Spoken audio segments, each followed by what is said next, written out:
Right, once more into the caves, and hopefully we'll have some more members of our team get to level 16. Unfortunately, Darknobori isn't going to be a legitimate combat-capable Pokemon until level 20 when he evolves. And it probably says something that Magikarp is among the bare few Pokemon where I outright remember what level they evolve at.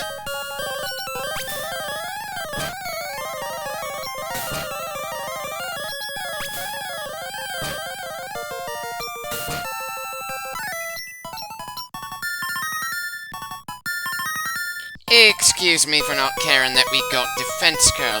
Even if combining moves was a thing in Generation 1 like it will be for Generation 2, I don't think I'll be all that inclined to do so anyway. I'm not insulting anyone who do something like Defense Curl and then roll out. I'm just saying that's not really my style of fighting in this series. I'm more of a direct kind of guy. Again, picking Bulbasaur at the start of the game was quite a change from my usual way of going through the first generation.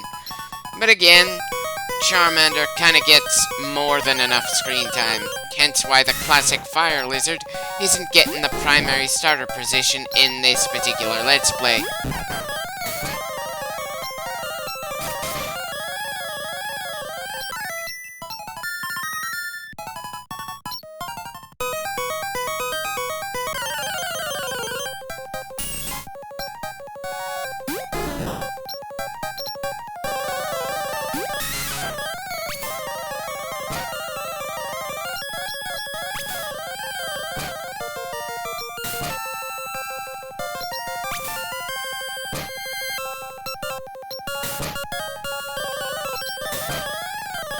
Kind of surprised that Marbleback got a first strike, considering Geodudes are kind of on the slow side.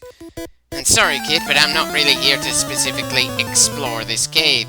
The cave is just between us and the next city we need to get to. If anything, I've already gotten my fill of caves for now.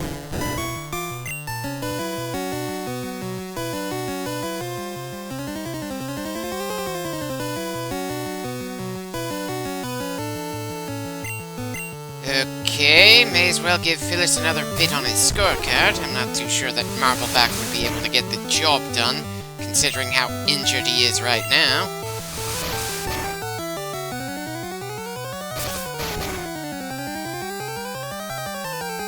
Darn. Was kind of hoping for a one-shot there. It's not a major annoyance. We were going to fall back to the Pokemon Center again anyway, but...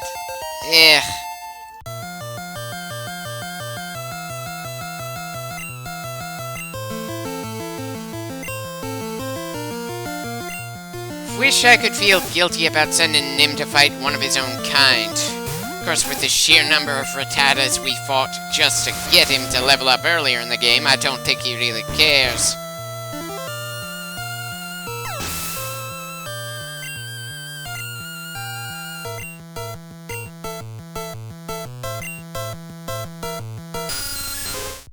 I'm gonna have to assume that he's a recently caught Zubat, not that it makes a difference either way. Dear God, Nim has been getting plenty of trainer wins, up to 11.5 on the board so far. Still not up to Mig's top score of 13, but still close enough that these two are clearly the most valuable players on the team at this stage. Funny how the pair that aren't going to be a part of the main roster when we finally gathered everyone I'm planning on grabbing are the top scorers at this point. Kinda makes me think that when I do make it to the second generation, I shouldn't do so much planning on what the final roster will be right from the bloody start.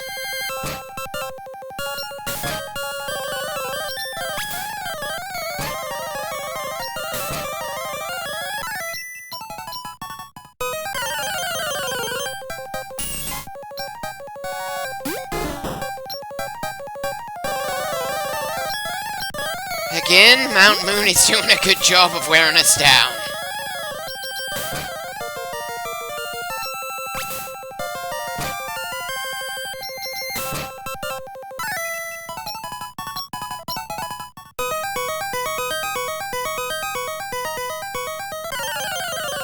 Of course, right as we were about to leave.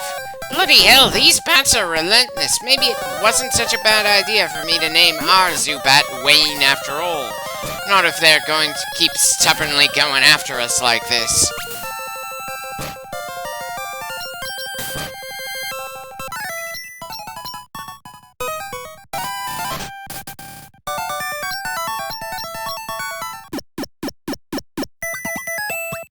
If we had the money to spare for repels, I'd certainly consider it in this cave at least, but hey, all the random encounters are good for something at least.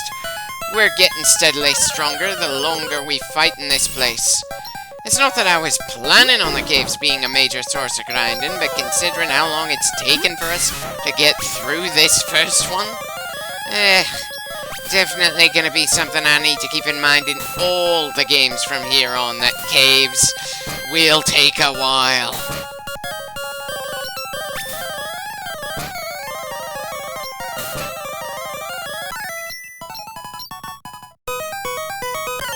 Definitely very inconsistent when we run into another Pokemon in the caves. At least outside, we have the excuse that we could occasionally choose not to walk through the grass to make some progress.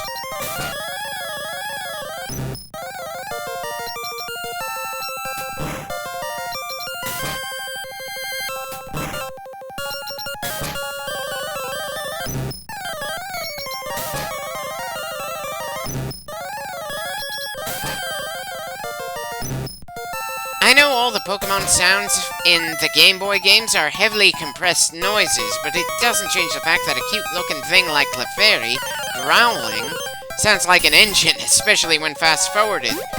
Or that Geodude coming out of a Pokeball at high speed sounds like a quick snippet of a crowd screaming in horror. I can certainly understand why he's screaming in horror, with all the bats we've had to deal with so far, and the fact that he's been dealing with most of them, personally. It's funny how much I like Zubat as a whole, but how much I don't like running into them this constantly. It's also funny how I managed to forget that they came this damn frequently in the caves, and how uninterested I am in what the various people we run into in the caves have to say. Or at least, the people outside of the towns we've been running into as a whole. Seriously, just how many of these people have anything genuinely interesting to say? So many throwaway lines for the sake of giving them something to say, simply because they're human.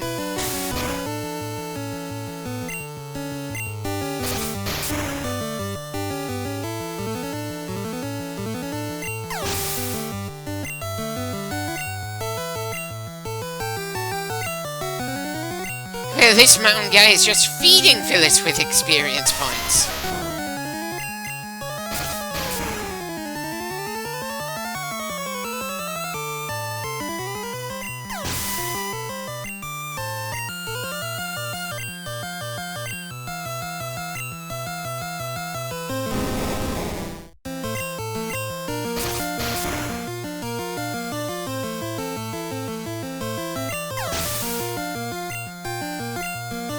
Welcome to level 16, Phyllis.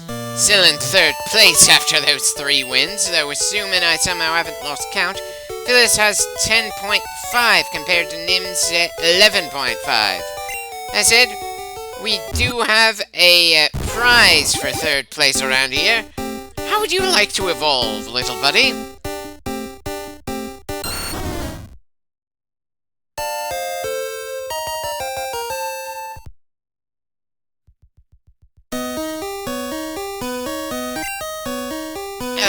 Please, kids like Jack are supposed to journey all over the region with little to no supervision. It's not like we're even the only kid in the cave right now.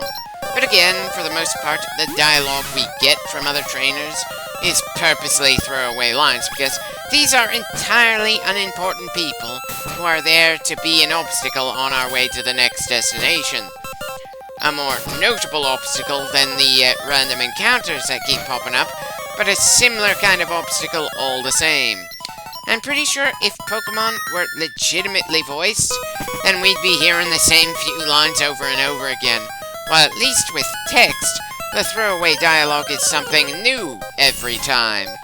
Hell, I wouldn't be surprised if this is why Pokemon Sword and Shield didn't bother giving characters voiced lines.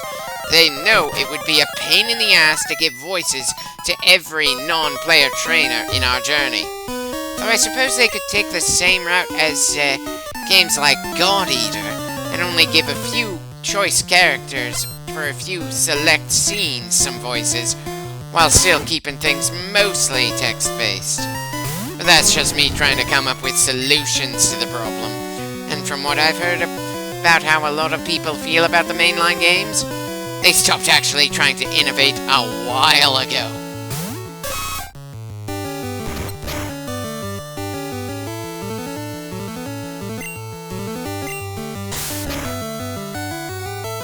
Oh dear.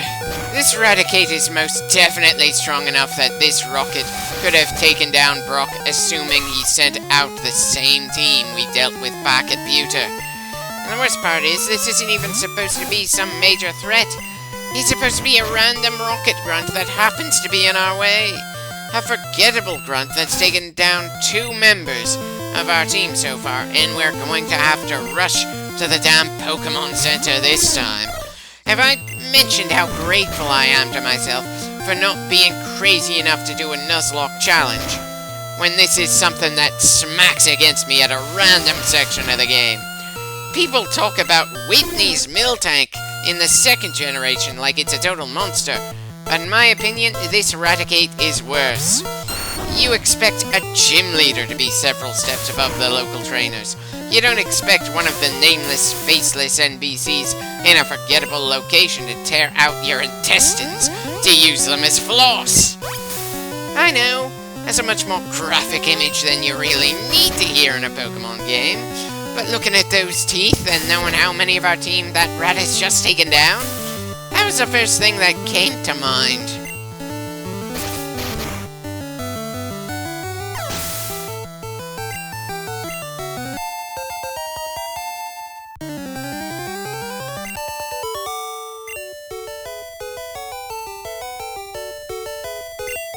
Well, I'm steamed too. Back to the same Pokemon Center again. Anyone want to bet how many bats we'll deal with on the way out?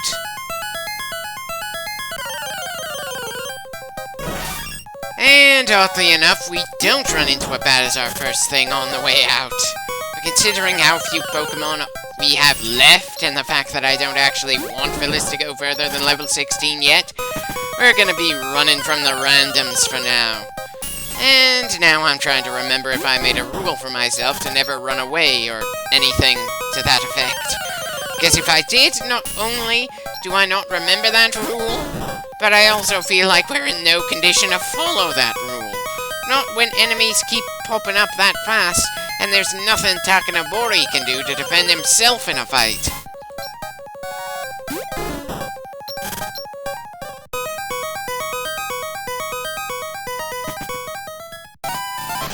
I can't even find it in me to feel relief since we're gonna have to go back in there.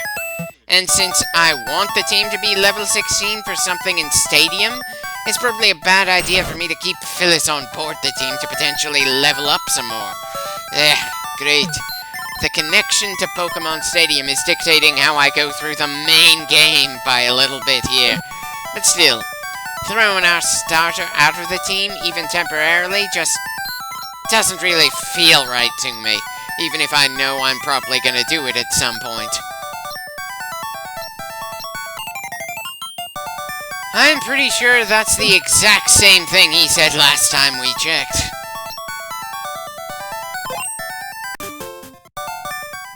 Once more into the caves. We've been making steady progress to the other side of the cave, but dear God, I've been fast-forwarding for how long?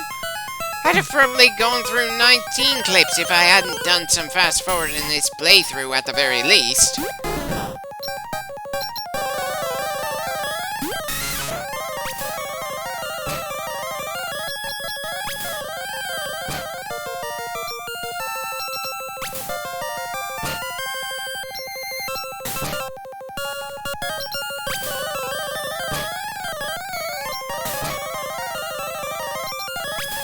Definitely should have taken that Zubat down faster, but to be fair, I'd have had a hard time actually throwing a rock in a way that could consistently hit a high-speed bat. If anything, the sentient rock being able to fling himself against a bat that consistently is amazing. And I can't help feeling it should do more damage to show just how amazing that kind of accuracy against something that small and fast is.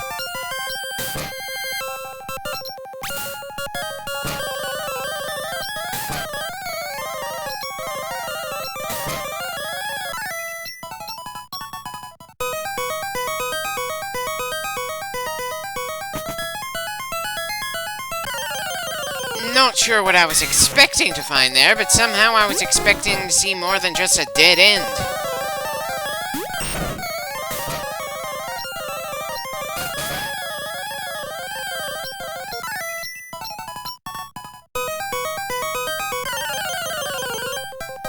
Oh god, don't tell me Phyllis is gonna level up again before we're out of the caves. Sure, he's our main answer against rock types, but still!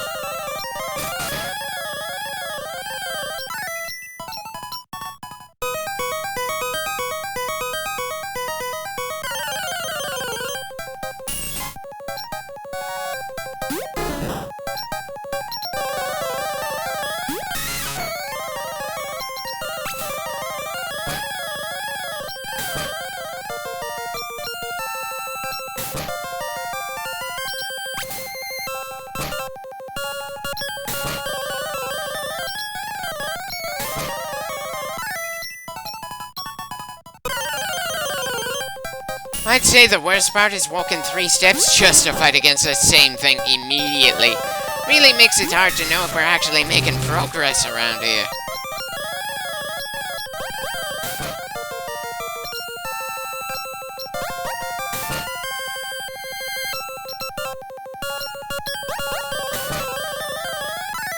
Okay, why did that Zubat try to confuse the Pokemon he'd already confused? Granted, Marbleback didn't hit himself at any point, so maybe it didn't do what he hoped it would, but still.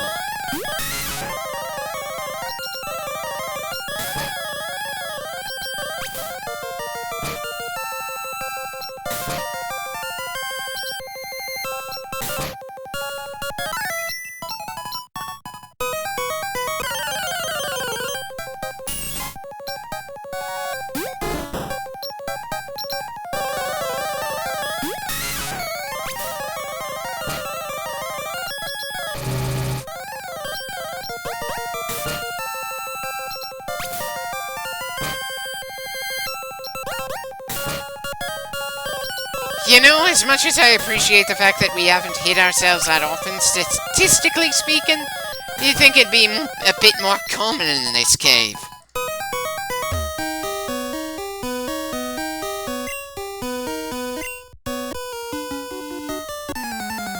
Yeah, I figured the evil plan was something like that. And again, if I had a choice, we wouldn't actually be doing anything to stop said plan. Seriously.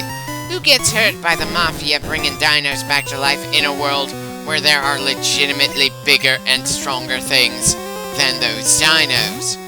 This isn't exactly a scary scheme that they have going on here.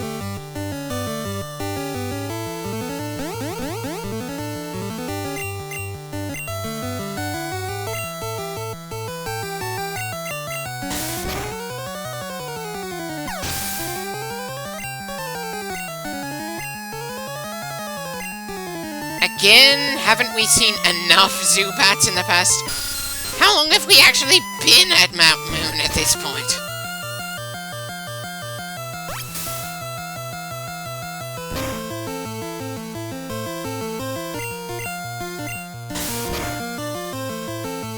I think we've dealt with so many at double speed that taking out one at normal speed just feels way too slow.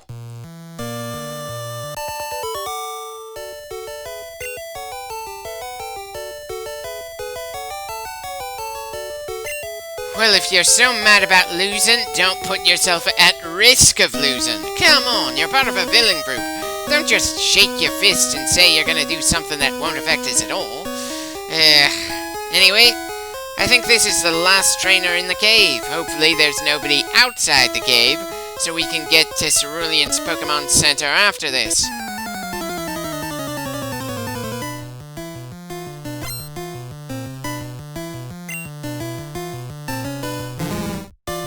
Yeah. Really says something that the final trainer in the cave isn't as strong as that one guy with a level 16 Raticate. Since we're dealing with a poison type, let's get Kohaku out here. Rather not let that bit of gunk manage to poison us when we're so close to the end of Mount Moon. Not that we have any idea what this Grimer's moon set actually looks like.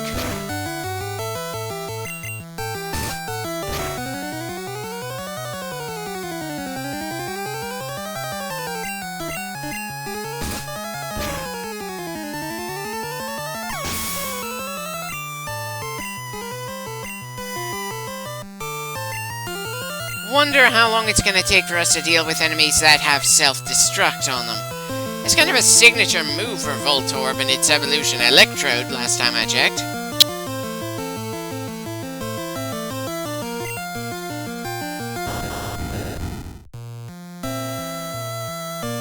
Maybe not the greatest idea to send a very worn-down Marbleback to this kind of fight, but it couldn't hurt either. At the very least, I'm pretty sure Geodudes are immune to electric attacks regardless of what the anime shows. So that should be worth something.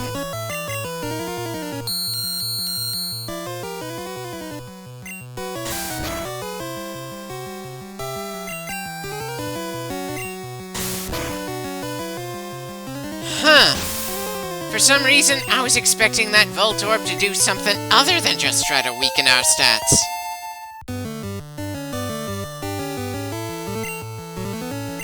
And we've got another poison type on the way. Kohaku, would you kindly stab the floating gas bag until it's no longer a threat?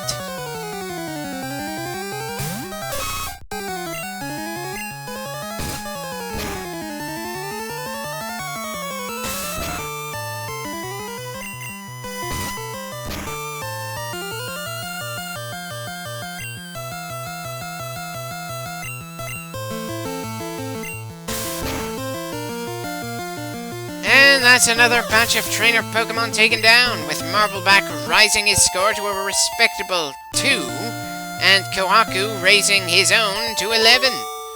All that while giving our team our second level 16 member. If I'm remembering correctly, and I didn't level up in the previous clip. You don't need to share, you just need to clear the way so we can move on. Definitely always preferred the look of Nidorino to Nidorina. Guess that makes sense since I like Nidoking more than Queen.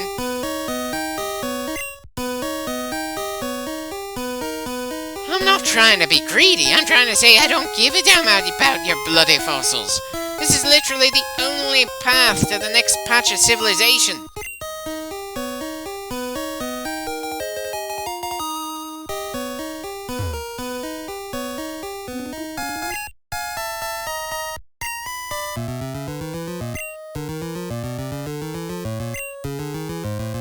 This is probably one of the only universes I can think of where reviving fossils isn't something that's doomed to make the poor scientists involved get drenched in blood. I'm really tempted to say that's because Arceus is the kind of playful god that doesn't actually give a damn most of the time if humanity tries to play god as well. Then I remember that Arceus hasn't been invented for the series just yet.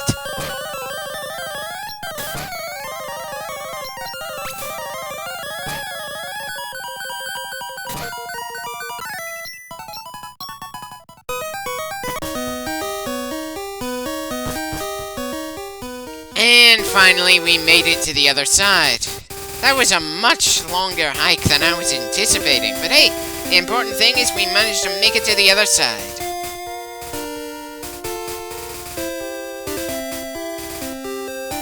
I'm pretty sure in Fire Red and Leaf Green there are a pair of move tutors in this area. I might be misremembering their exact placement though.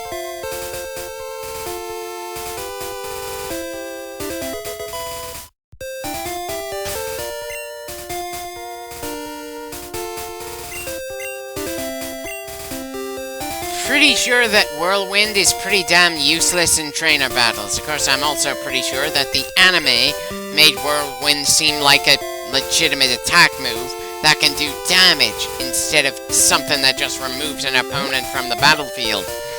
Anyway, As far as I remember, there's no way back to Mount Moon from Cerulean. Considering how much time we spent in there, though, I don't think that's much of a loss. When we start grinding in the next clip, we don't even have to worry about running into a near endless swarm of Zubats.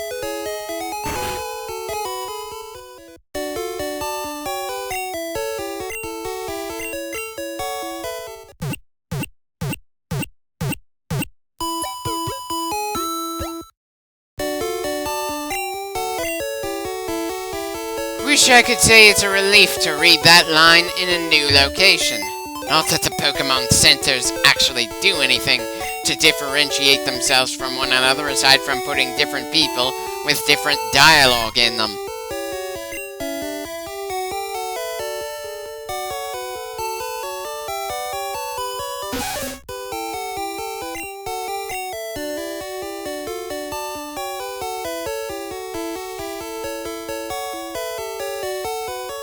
Sorry, Phyllis, but again, I don't want to risk you getting to level 17 when I'm planning on having a level 16 team for the next stadium tournament. Not much point in having Takanabori either, since he's not going to be all that viable until level 20. It'll all be worth it in the end, but that's still a long ways from where we are right now.